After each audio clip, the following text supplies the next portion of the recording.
Hello friends, welcome to சகீஸ் vlog. இன்றைக்கி வந்து நம்ம வீடியோவில் ஒரு ஈவினிங் ஸ்நாக்ஸ் தான் எப்படி பண்ணுறதுன்னு பார்க்க போகிறோம்.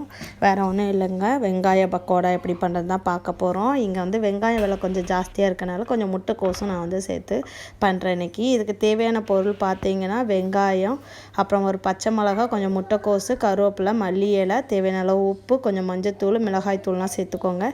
சேர்த்துட்டு கொஞ்சம் பெருங்காயத்தூளும் சேர்த்துக்கோங்க. சேர்த்துட்டு இதை வந்து நம்ம கையை வச்சு நல்லா பிசைஞ்சு விடணும்.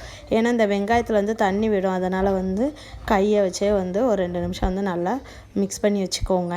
இந்த மாதிரி நல்லா மிக்ஸ் பண்ணிவிட்டு ஒரு 5 நிமிஷம் அப்படியே இருக்கட்டும். 5 நிமிஷம் கழித்து பார்த்திங்கன்னா அதில் கொஞ்சம் தண்ணி விட்டுருக்கோம். அதில் வந்து ஒரு கரண்டி அளவுக்கு வந்து கடலை மாவும், அரை கரண்டி வந்து அரிசி மாவும் சேர்த்துட்டு நல்லா பிசைஞ்சு எடுத்துக்கோங்க. அதில் உள்ள தண்ணியே நமக்கு வந்து போதும். அப்படி தேவைப்பட்டுச்சுன்னா கொஞ்சம் தண்ணி தெளிச்சுக்கோங்க.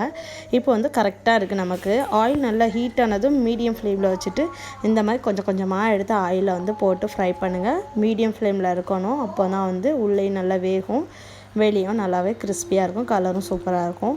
இந்த மாதிரி போட்டுட்டு நல்லா சூப்பராக 2 பக்கமும் வந்து திருப்பி விட்டுட்டு நல்லா ஃப்ரை பண்ணி எடுங்க. ஒரு ஈவினிங் ஸ்நாக்ஸ்க்கு வந்து சூப்பராக இருக்கும். அப்படியே ஒரு டீயும் வச்சு குடிச்சிங்கன்னா வேறு லெவலில் இருக்கும். இந்த முட்டைக்கோஸ் போடுறதுனால டேஸ்ட் வந்து இன்னுமே கொஞ்சம் நல்லாயிருக்கும். இப்போ பார்த்திங்கன்னா நல்லாவே வந்து ப்ரௌனிஷ் ஆகிட்டு இந்த டைமில் வந்து நம்ம ஃபில்டர் பண்ணி எடுத்துக்கலாம். யாருக்கெல்லாம் இந்த மாதிரி பக்கோடா சாப்பிட ரொம்ப பிடிக்கும்னு மறக்காமல் கமெண்டில் சொல்லுங்கள். சூப்பராக நம்மளோட பக்கோடா வந்து ரெடி ஆகிடுச்சு. வாங்க சாப்பிட்லாம். இந்த மாதிரி பக்கோடா பார்த்திங்கன்னா ஏதாவது குழம்பு வச்சுக்கிட்டு சாம்பார் சாதம், ரசம் சாதம் அந்த மாதிரி கூட வச்சுட்டு நம்ம வந்து சைட் டிஷ்ஷாட் வந்து பண்ணோன்னா ரொம்பவே நல்லாயிருக்கும். இல்லை ஈவினிங் ஸ்நாக்ஸு கூட பண்ணி சாப்பிடவும் ரொம்பவே நல்லாயிருக்கும். கண்டிப்பாக ட்ரை பண்ணி பாருங்கள்.